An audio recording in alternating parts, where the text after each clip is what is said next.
Hi my gardening angels, and welcome back to my channel. If you are new here, I am Jess, and today we're going to be talking about all of the propagation updates from my propagating all of my plants video.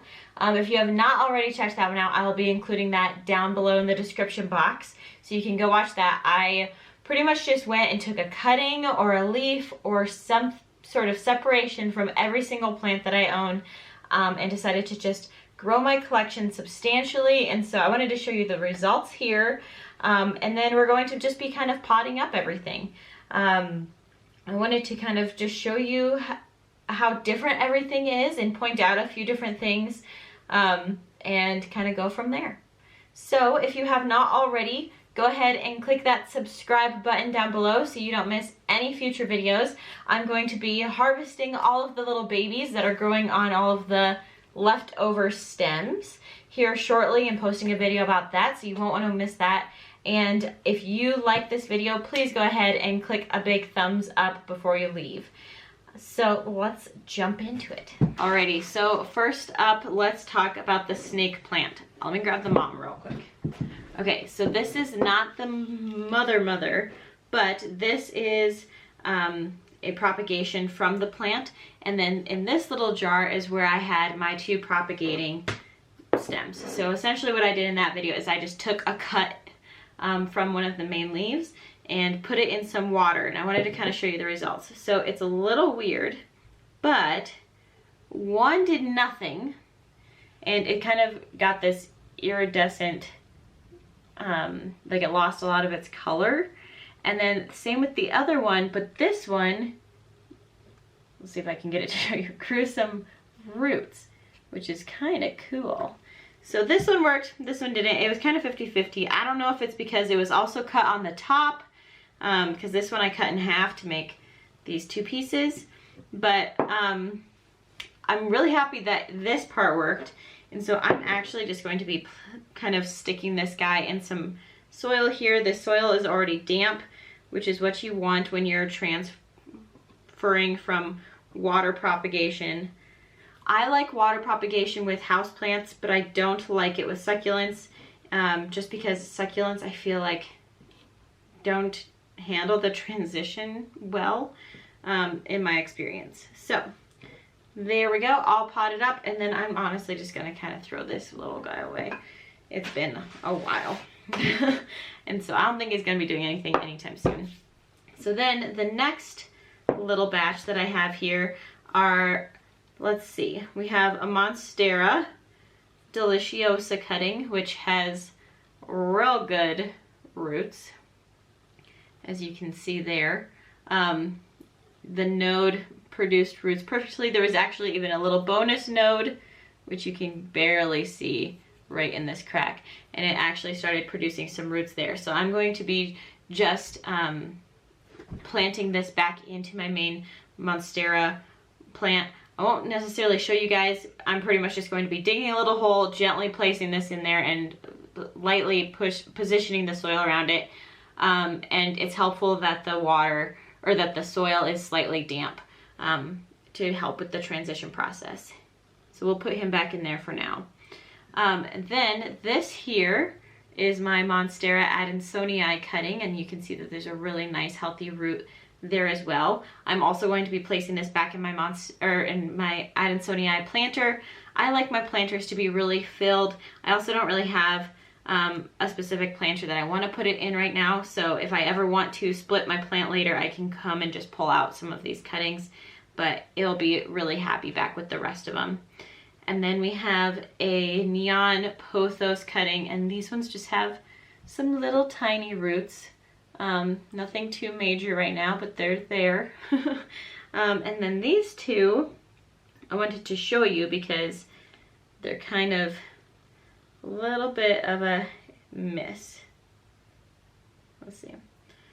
So I feel like I have kind of 50-50 luck with my pothos. But these ones did not grow roots. It looks like they kind of rotted on the ends, so we're just also going to throw those two away. But otherwise, I'd say pretty good luck with the rest of them. So I'm really happy that I went for it and just took those cuttings, because now my planters are going to be so much more full, with beautiful leaves, and if I want, I can always make a second planter of them. So now let's move on to the succulents. I have 2 trays here. This one is all leaves. I have a bed of pumice. This is literally just like a cake pan, or like a brownie pan, I guess is probably what it would be more. But I just have a little pan, and then I have a layer of pumice, which I'll include a link down to below if you're interested. And then all of these awesome leaves that are starting to grow little babies. So I'll just kind of show you some of the leaves and where we're at, so you can just see those tiny little leaves coming off of this guy here. What else do we have? This one's really pretty.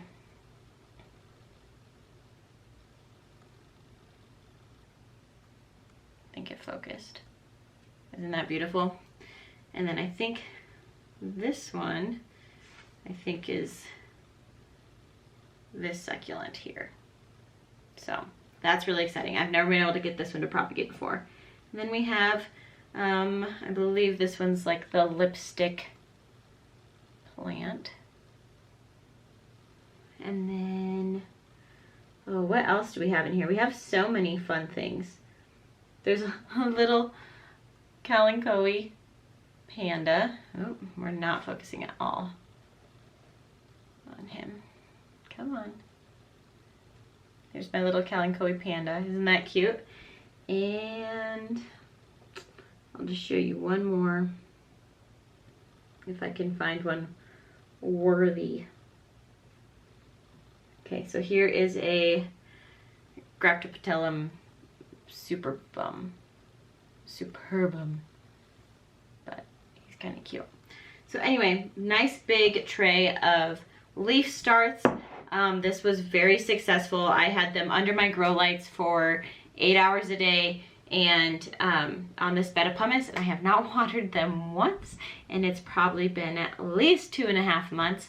So they are doing well, and they're very happy. Now, this is the tray of the beheadings, I guess is what you would call it. So I wanted to show you specifically an example of how different the root structures can be at this point, because a lot of people get really upset when they're told that different succulents have different times that they take to kind of grow roots or whatever.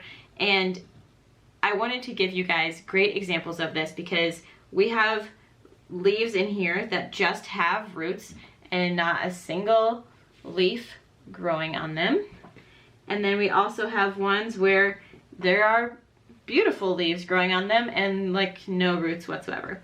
So it's very succulent dependent. And then I wanted to show you that the tops with the roots are also crazy different. So on this one here, which is a little hard to see, so I'll see if I can just get a side profile, but that is the root. You can see one white line. I think there might be 2, but they are barely rooting. I'm trying to get it on the dark background.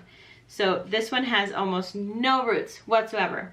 Watered the same time as all the other ones, beheaded the same time as all the other ones, and then I'll show you this one, this Lola, where there are tons of roots and it's just loaded.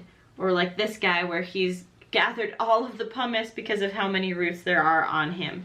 So it's just so dependent on what type of succulent you are growing and how it will respond and the different things like that. So please be patient. Like I said, these were harvested or maybe taken 2.5 months ago or something like that. And so if your succulent still doesn't have any roots, don't worry about it. As long as your succulent still looks alive and it might be wrinkly. Mine's very wrinkly, as you might be able to see. The leaves are very bendy, but it's still alive. It still looks okay. I'm going to leave it and not worry about it until it's all shriveled up and dead and there's no roots, or that's fine enough. So I'm just going to kind of zoom you guys in. We're just going to kind of be planting these randomly in different containers. I'm going to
all I had for you guys today, and I really hope that you enjoyed this video. Don't forget to go ahead and click that like button if you did. Comment any questions you have down below, and go check out those other videos I mentioned. I will see you guys in the next one.